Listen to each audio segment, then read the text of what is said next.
Bem-vindos a mais uma leitura do Evangelho segundo o Espiritismo, de Allan Kardec, o fundador do Espiritismo. E vamos dar continuidade com o capítulo número 3. Há muitas moradas na casa de meu Pai. Aqui vamos basicamente ver diferentes estados da alma na erraticidade, diversas categorias de mundos habitados, destino da terra e causas das misérias humanas, instruções dos espíritos, mundos superiores e inferiores, mundos de expiações e de provas, mundos regeneradores e progressão dos mundos. Ponto número 1. Não se turbe o vosso coração. Crede em Deus, crede também em mim. Há muitas moradas na casa de meu Pai.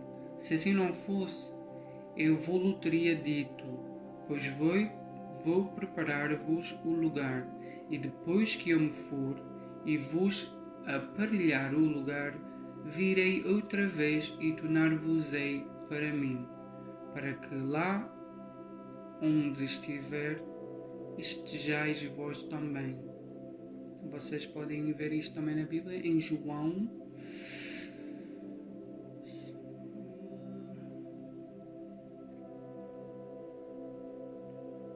14, 1, 3.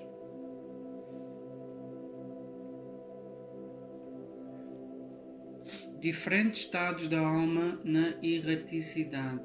Ponto número 2.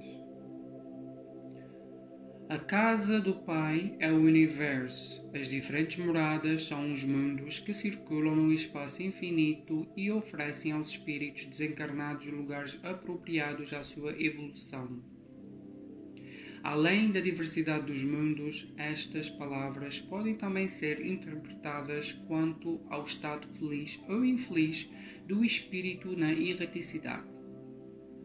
De acordo com o estado de maior ou menor pureza e de desapego às atrações materiais, o meio onde se encontra, o aspecto das coisas, as sensações que experimenta, as percepções que possui, tudo isso varia ao infinito.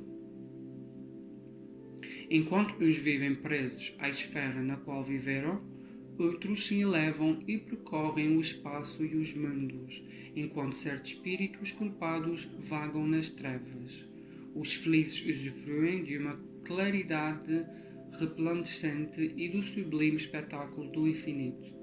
Enfim, enquanto os maus, atormentados de remorsos e desgostos, quase sempre sós, sem consolação, separados dos objetos da sua afeição, gemem sobre a opressão dos sofrimentos morais. O justo, reunido àqueles que ama, usufrui das doçuras de uma felicidade indescritível. Lá também há, portanto, várias moradas, embora não limitadas nem circunscritas. Diversas categorias de mundos habitados. Ponto número 3. Dos ensinamentos dados pelos espíritos resulta que os diferentes mundos estão em condições muito diferentes uns dos outros, quanto ao grau de adiantamento ou de inferioridade de seus habitantes. Dentre eles, há os que são ainda inferiores à Terra, física e moralmente.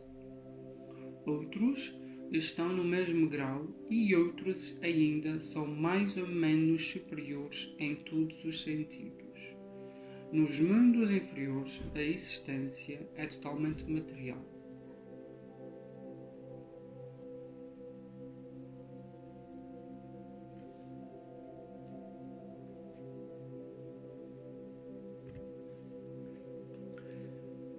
As paixões reinam soberanas, a vida moral é quase nula.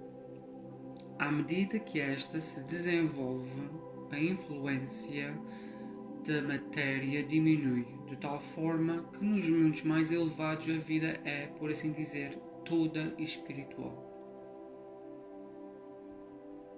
Ponto número 4. Nos mundos intermediários há uma mistura do bem e do mal, com predominância de um sobre o outro, segundo o grau de adiantamento em que se encontrarem. Mesmo não podendo fazer desses diversos mundos uma classificação absoluta, pode-se, ao menos em razão de seu estado e de seu destino, com a base em seus aspectos mais destacados, dividi-los de uma maneira geral, a saber, mundos primitivos destinados às primeiras encarnações da alma humana, mundos de provas e de expiações, onde o mal predomina, mundos regeneradores, onde as almas que ainda têm algo a expiar adquirem novas forças, repousando das fadigas da luta, mundos felizes, onde o bem supera o mal, mundos celestes ou divinos, morada dos espíritos puros, onde o bem reina absoluto.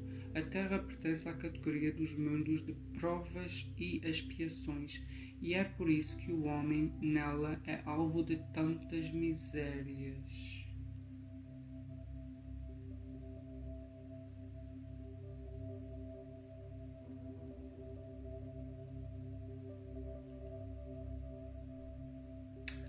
Ponto número 5. Os espíritos encarnados num determinado mundo não estão ligados a ele indefinidamente e não cumprem nele todas as fases do progresso que devem percorrer até chegar à perfeição. Quando eles atingem o grau de evolução necessário, passam para outro mundo mais avançado e assim sucessivamente até chegarem ao estado de espíritos puros. Os mundos são as estações nas quais eles encontram elementos de progresso proporcionais à sua evolução. É para eles uma recompensa passarem a um mundo de grau mais elevado, assim como é um castigo prolongarem sua permanência no mundo infeliz, ou serem relegados a um mundo ainda mais infeliz que aquele que são forçados a deixar quando se obstinam no mal. Destino da Terra e causas das misérias humanas. Ponto número 6. Admira-se de encontrar sobre a Terra tanta maldade e más paixões, tantas misérias e enfermidades de toda a sorte, concluindo-se quão deplorável é a espécie humana. Esse julgamento provém de um ponto de vista limitado e que dá uma falsa ideia do conjunto. É preciso considerar que, na Terra, não se encontra toda a humanidade, mas apenas uma pequena fração dela. Na verdade, a espécie humana compreende todos os seres dotados de razão que povoam os inumeráveis mundos do universo. Ora, o que é a população da Terra diante da população total desses mundos? Bem menos que a de um vilarejo em relação à de um grande império. A condição material e moral da humanidade terrena nada tem de espantosa, se pensarmos nos destinos da Terra e na natureza da sua população. Ponto número 7. Faríamos uma ideia bem falsa dos habitantes de uma grande cidade se a julgássemos pela população dos bairros mais pobres e sórdidos. Num hospital só vemos doentes e entropiados. Numa prisão vemos todas as tropeças, todos os vícios reunidos. Nas regiões insalubres, e a maior parte dos habitantes são pálidos, fracos e doentes. Do mesmo modo, se considerarmos a Terra como um arrabalde, um hospital, uma penitenciária, um pantanal, pois ela é muitas vezes tudo isso a um só tempo, compreenderemos porque as aflições sobrepujam os prazeres, pois não se enviam aos hospitais as pessoas sadias, nem às casas de correção aqueles que não cometem crimes, porque nem os hospitais, nem as casas de correção são lugares prazerosos. Assim como, numa cidade, toda a população não está nos hospitais ou nas prisões. Assim, toda a humanidade não se encontra na Terra. Da mesma forma como saímos do hospital quando estamos curados, e da prisão quando a pena é cumprida, o homem deixa a Terra para mundos mais felizes quando se cura de suas enfermidades morais.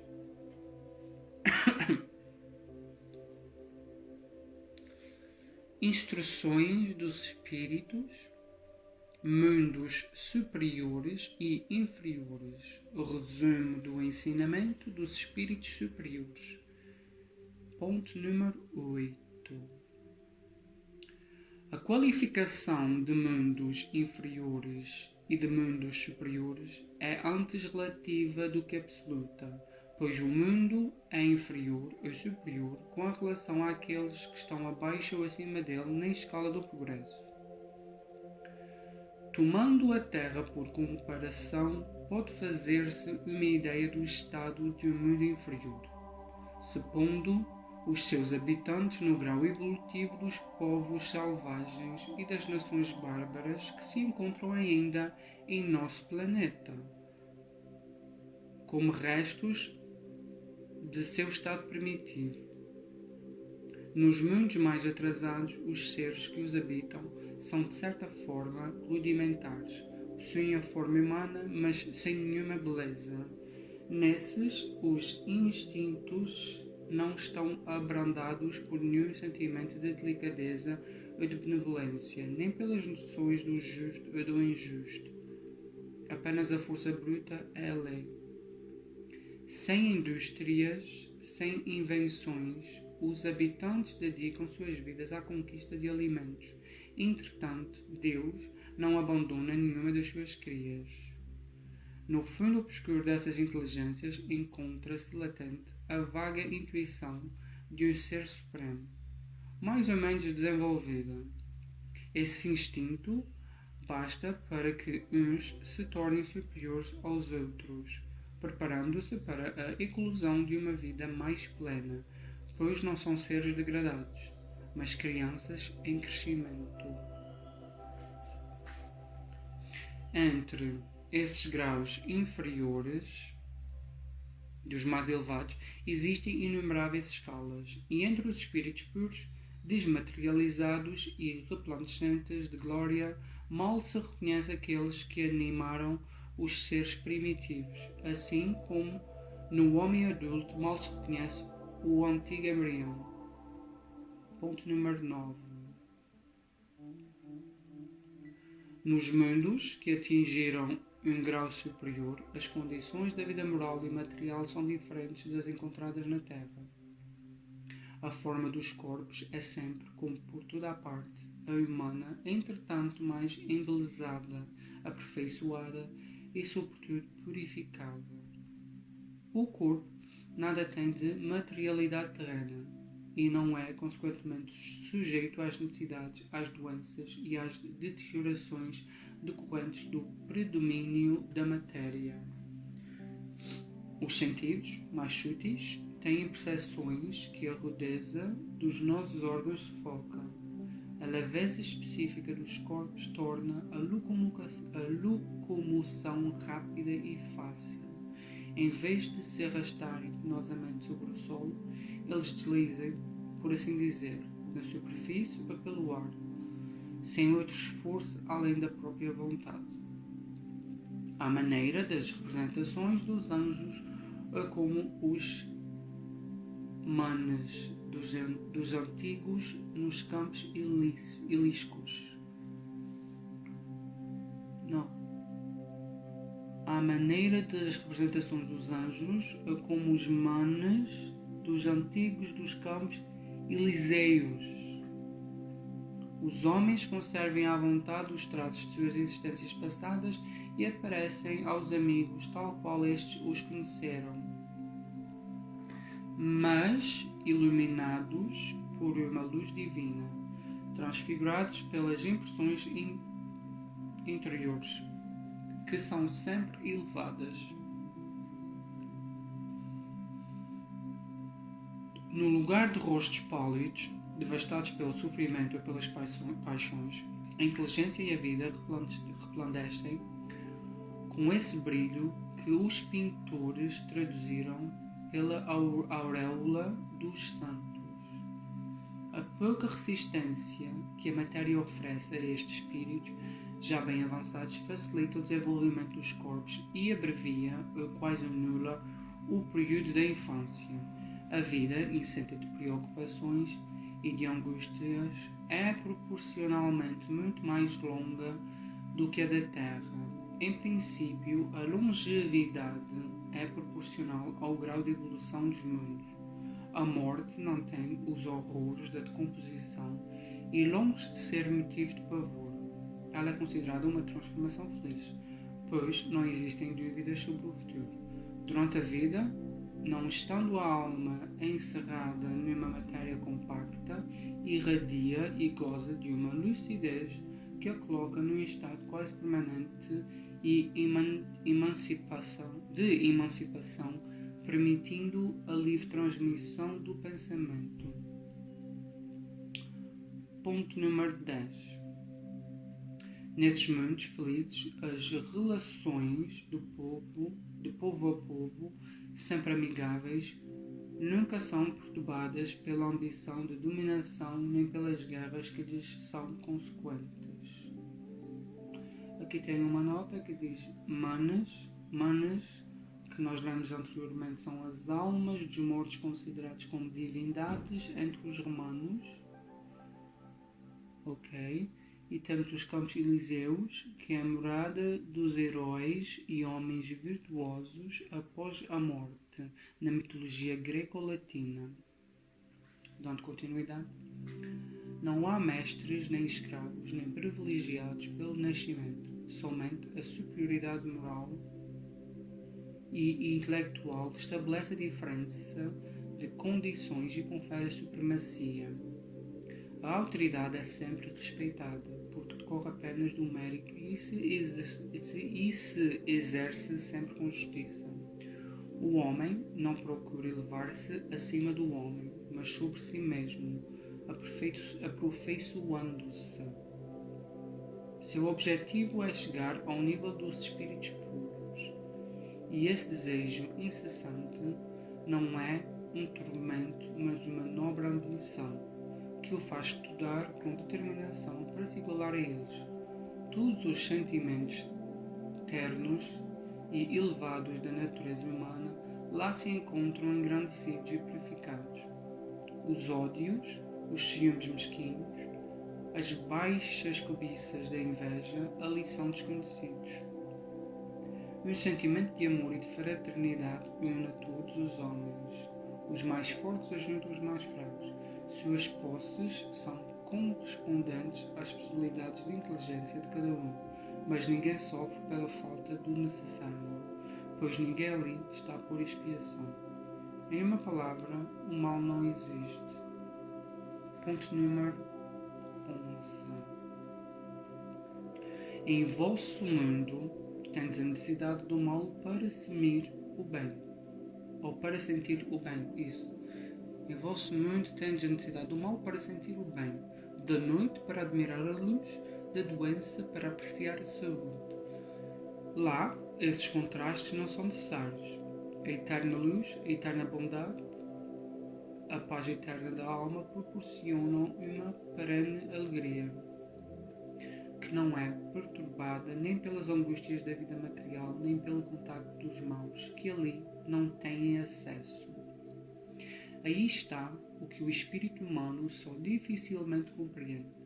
Ele foi engenhoso ao pintar os tormentos do inferno, mas nunca representou as alegrias do céu. E isso por quê? Porque, sendo inferior, ele apenas conheceu dores e misérias e não pôde antever ou entrever as luzes celestes. Ele não pode falar daquilo que não conhece, mas à medida que ele se eleva e se depura, o seu horizonte se amplia e ele compreende o bem que está diante dele, assim como compreendeu o mal que ficou para trás. Ponto número 12. Entretanto, esses muitos afortunados não são muitos privilegiados, pois Deus é imparcial com todos os seus filhos. Ele dá a todos os mesmos direitos e as mesmas facilidades para chegarem até lá. Fez que todos partissem do mesmo ponto e não dota a uns mais do que a outros. Os primeiros lugares são acessíveis a todos. Cabe-lhes atingi-los o mais rápido possível ou se abandonarem durante séculos e séculos nos baixos níveis da humanidade.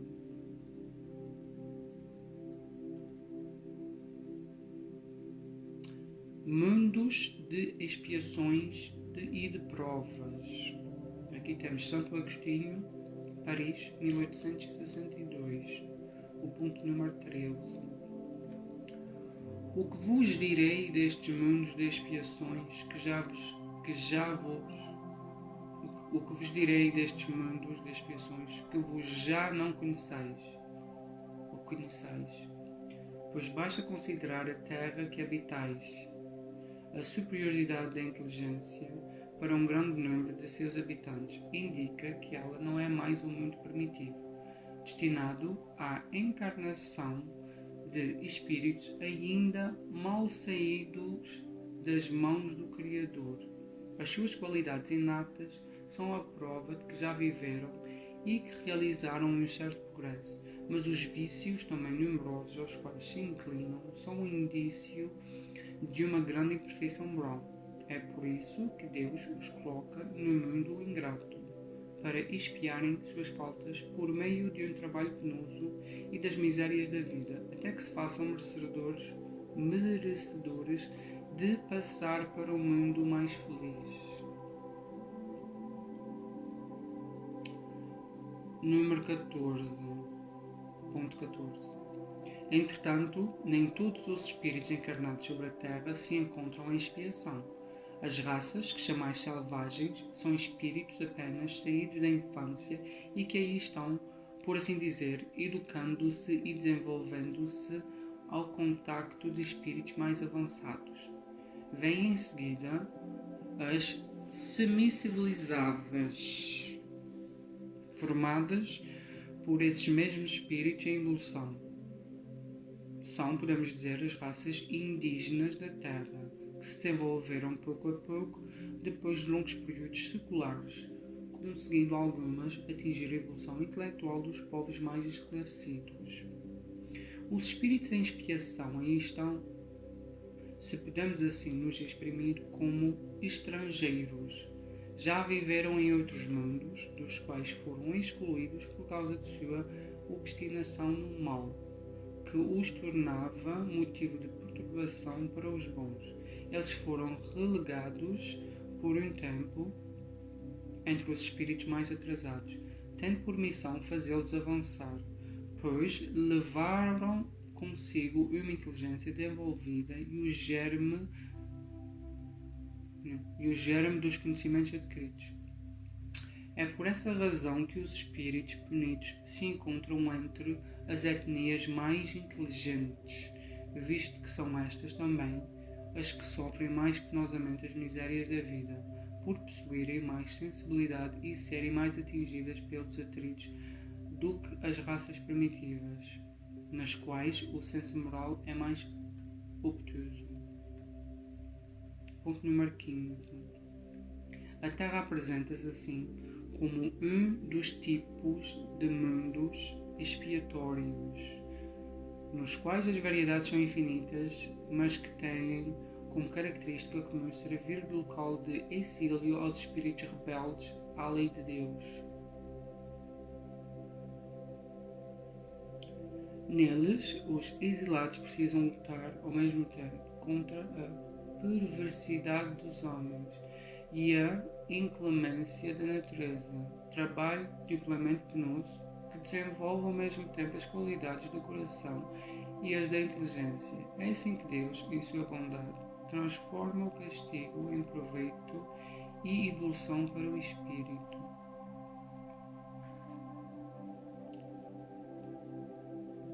Mundos regeneradores. Santo Agostinho, Paris, 1862. Ponto 16. Entre as estrelas que cintilam na abóbada azulada, quantos mundos como o vosso, designados pelo Senhor para as provas e as expiações.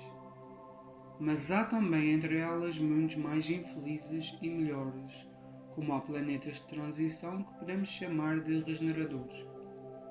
Cada turbilhão planetário, girando no espaço em torno de um centro comum, arrasta consigo mundos primitivos de exílio, de provas, de regeneração e de felicidade.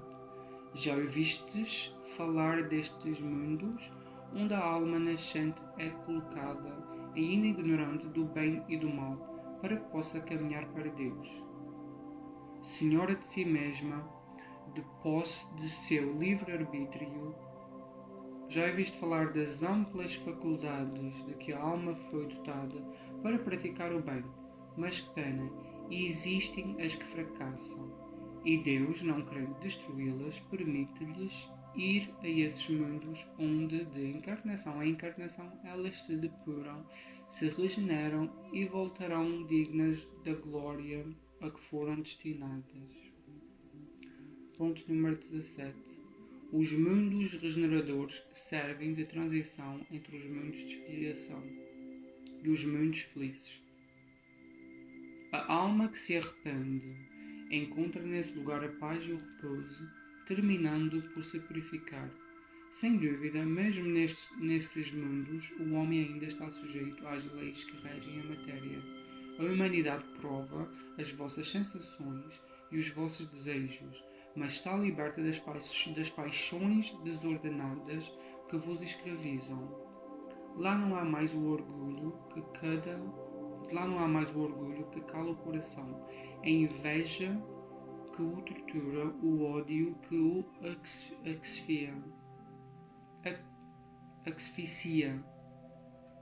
O ódio que o asfixia. A palavra amor está escrita em todas as fontes. Uma perfeita equidade regula as relações sociais.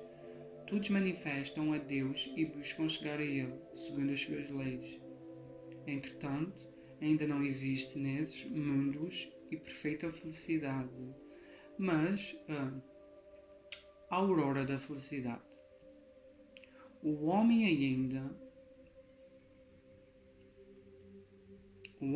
é carnal e por isso mesmo sujeito às vicissitudes das quais somente estão inocentes os seres completamente desmaterializados. Ainda há provas a suportar, mas não se revestem das lacinantes angústias da expiação. Comparados à terra, eles são mais felizes e muitos dentre vós gostariam de habitá-los, pois representam a calma após a tempestade, a convalescença após uma doença grave. O homem menos absorvido pelas coisas materiais entrevê melhor o futuro do que vós.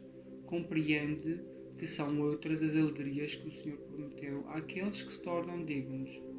Quando a morte novamente ceifar os seus corpos para lhes dar a verdadeira vida, é então que a alma liberta planará sobre todos os horizontes, não mais os sentidos materiais e grosseiros, mas os de perispírito puro e celeste, aspirando às emanações de Deus, por meio dos perfumes do amor e da caridade que se expandem do seu seio. Ponto número 18. Mas nesses mundos, o homem ainda é falível e o espírito do mal não perdeu completamente o seu domínio sobre ele. Não avançar é recuar. E se o homem não está determinado no caminho do bem, ele pode cair nos mundos de expiação, onde o aguardam novas e mais terríveis provas. Contemplai, pois, essa abóbada azulada durante a noite, na hora do repouso e da prece, e entre as inúmeras esferas que brilham sobre as vossas cabeças, procurai quais levam a Deus e pedi que o mundo regenerador vos abra as suas portas depois da expiação na terra. Progressão dos mundos. Santo Agostinho, Paris, 1862. Ponto número 19.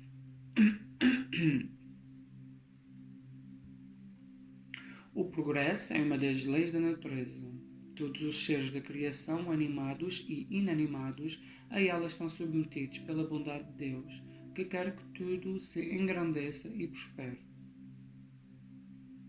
A própria destruição, que parece para os homens o fim das coisas, é apenas um meio de levá-las pela transformação a um estado mais evoluído, pois tudo morre para renascer e nada volta para o nada. Ao mesmo tempo em que os seres vivos evoluem moralmente, os mundos em que eles habitam progridam materialmente.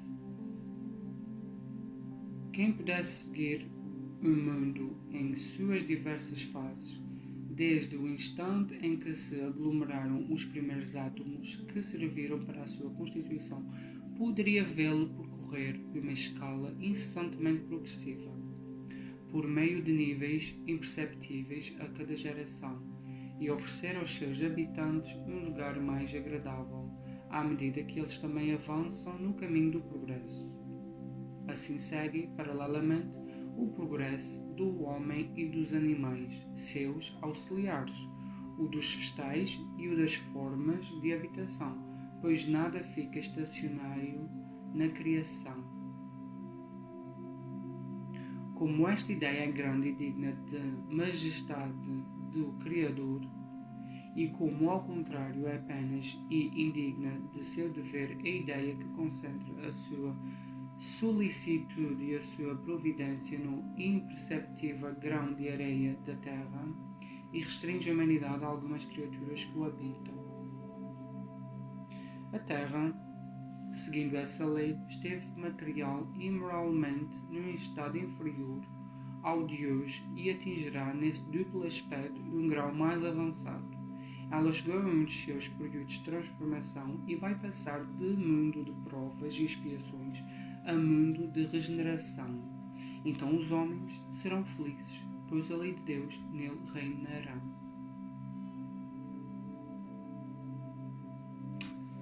Assim esperamos. Ficamos por aqui. Ficamos com esta leitura e vemo-nos no próximo vídeo para uma nova leitura.